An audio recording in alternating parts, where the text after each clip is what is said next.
If you wish to fix the Resampledmo.dll file missing error on Windows 11, then try the following solutions. First solution, run SFC Scan. Search for command prompt in the Windows search bar.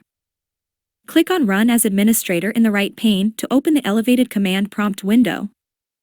In the elevated command prompt window, type the following command and hit Enter to execute it. SFC /scano. Wait for the command to execute.